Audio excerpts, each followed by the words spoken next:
Hello दोस्तों, आज हम सीखते हैं एमपीजी के मोस्ट इंपोर्टेंट कुछ क्वेश्चंस। हमारा पहला सवाल है कि भारत का सबसे बड़ा बौद्ध स्तूप कहाँ है। भारत का एक है ऑप्शन में सारनाथ, सांची, गया और अजंता। तो दोस्तों सारनाथ नहीं है, ना ही गया है और ना ही अजंता है। तो हमारा जो आंसर है, हमारा सांची का स्तूप, जो सबसे बड़ा बौद्ध स्तूप है वह कहाँ है, सांची। और सांची है, यह मध्य प्रदेश के रायसेन जिले में स्थित है। और ये सांची का स्तूप है, मतलब क्या स्मृति कराता है, यानी क्या याद दिलाता है। यह बौद्ध भगवान महात्मा गौतम बुद्ध के दो शिष्य थे।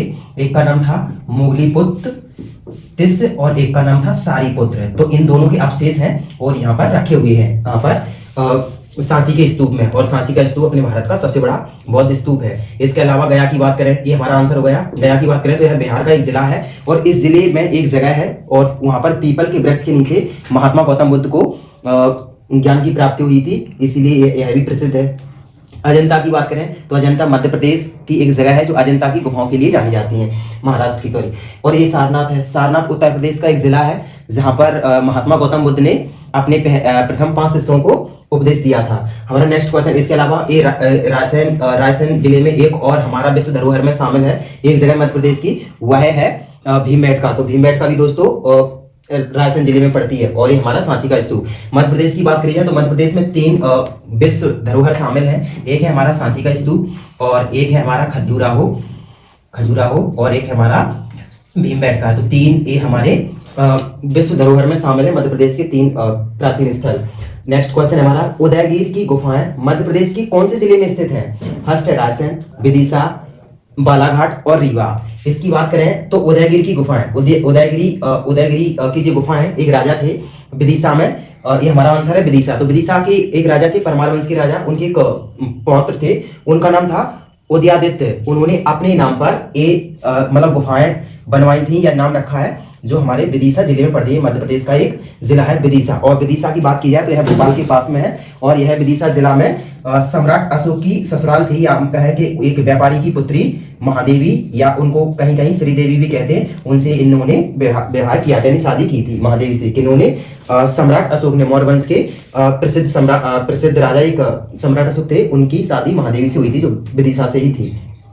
इसके अलावा और बात की जाए तो रायसेन है। हम रायसेन के बारे में पढ़े, मध्य प्रदेश का एक ऐसा जिला है जिसमें 2 विश्व धरोहर शामिल है अपने मध्य प्रदेश की। एक है हमारा सांची का स्तूप और एक हमारा भीमबेटका। और खजुराहो की बात करी जाए तो खजुराहो मध्य प्रदेश के छतरपुर जिले में स्थित है। नेक्स्ट की बात की जाए, ये हमारा बालाघाट है। बालाघाट दोस्तों जाना जाता है मध्य प्रदेश में सबसे ज्यादा लिंगानुपात के लिए, यानी कि यहाँ की जो लिंगानुपात है वो सबसे बेहतर, यानी सबसे अच्छा है। रीवा की बात की जाए तो रीवा संभाग भी है और जिला भी है। तो रीवा की बात की जाए तो रीवा एक हमारे मध्य प्रदेश में बड़ा फेमस जिला है और यह सफेद शेरों की भूमि के लिए जाना जाता है। सफेद शेरों की भूमि, तो रीवा किस लिए जाना जाता है, सफेद शेरों की भूमि के लिए। ऐसे हमारा नेक्स्ट क्वेश्चन है कि मध्य प्रदेश प्रागैतिहासिक शैल चित्र कहां पाए जाते हैं, यानी मध्य प्रदेश में वह कौन सी जगह है जहां पर सबसे पुराने शैल चित्र, शैल यानी कि पत्थरों पे चित्र, यानी कि आकृतियां उकेरी गई हैं। तो आदि मानव समय से दोस्तों जो मानव थे वह गुफाओं में रहा करते थे और वहां पर अपने जो मन की अभिव्यक्ति है उनको किसी न किसी माध्यम से उकेरा करते थे, यानी कि अभिव्यक्त किया करते थे। तो वे गुफाएं दी हैं,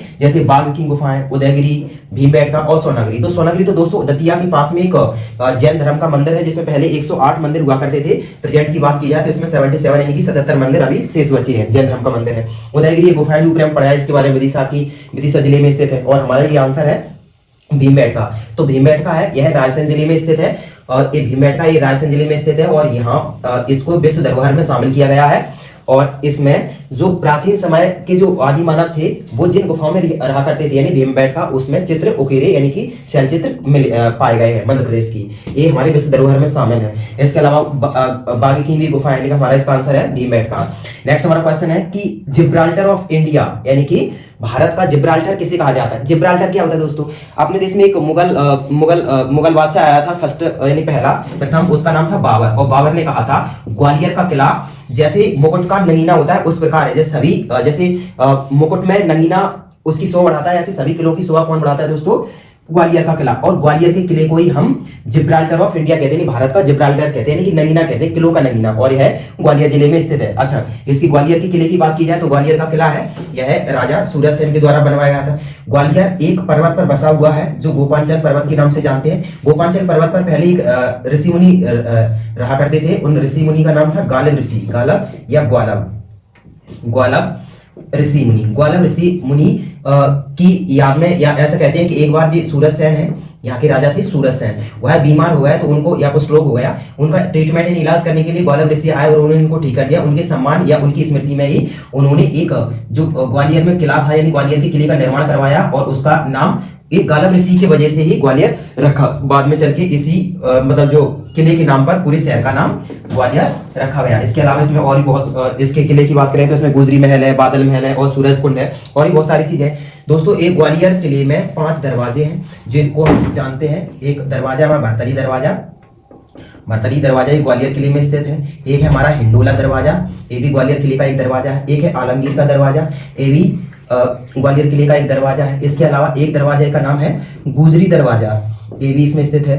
और एक दरवाजा है एक दरवाजा एक भरतरी का दरवाजा, हिंडोला का, आलमगीर का। इसके अलावा ये 4 दरवाजे हुए और हमारा 5वां दरवाजा है हाथी तोड़ या इसी को बोलते हैं हाथी फोड़ दरवाजा। तो ये हमारे ग्वालियर किले के 5 दरवाजे हैं। नेक्स्ट की बात करते हैं, इसमें और भी दिए, एक माधवगढ़, ऑप्शन में मांडू, झांसी। तो दोस्तों झांसी का अलग किला है जहां पर महारानी लक्ष्मीबाई हुआ करती थी।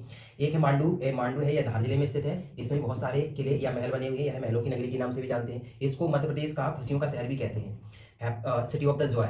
ये मध्य प्रदेश का खुशियों का शहर के नाम से भी जानते हैं। मांडू में बहुत सुपर महल बने हुए। ये बांधवगढ़, बांधवगढ़ में एक राष्ट्रीय उद्यान है। और इसके अलावा भगवान राम जब अयोध्या से इनका वनवास हुआ था तो अपनी सेना को यानी जो अयोध्या वासी है उनको सोता हुआ कहां पर छोड़ गए थे, बांधवगढ़ में। हमारा लास्ट क्वेश्चन है, उज्जैन स्थित महाकाल का मंदिर किस नदी के किनारे बना हुआ है। ऑप्शन यानी कि उज्जैन का जो महाकाल मंदिर है, एक्चुअली कि उज्जैन शहर है वह किस नदी के किनारे बसा हुआ है। तो एक है ताप्ती, चंबल, क्षिप्रा और नर्मदा। तो हमारा आंसर है इसमें क्षिप्रा। हमारा जो उज्जैन शहर है एक संभागीय मध्य प्रदेश का, वह क्षिप्रा नदी के किनारे बसा हुआ है। और यहाँ पे ही 12 ज्योतिर्लिंग में से एक ज्योतिर्लिंग है जिसको हम महाकाल के नाम से जानते हैं, इसीलिए उज्जैन शहर को महाकाल की नगरी भी कहते हैं। और इसके अलावा और भी इसको संस्कृति की संस्कृति की राजधानी भी कहते हैं।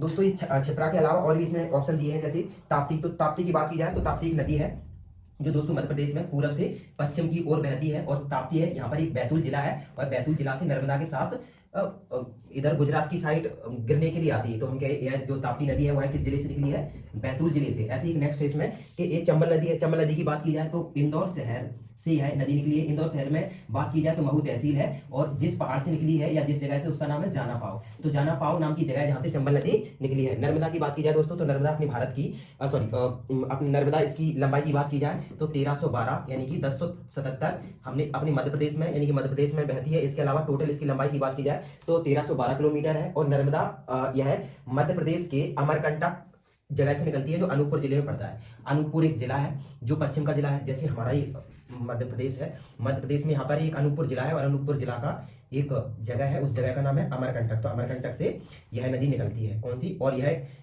पूरब से पश्चिम की ओर चलती है। तो दोस्तों ये हमारे मध्य प्रदेश से जुड़े 5 क्वेश्चन थे। आपको यह वीडियो कैसा लगा? Thanks for watching.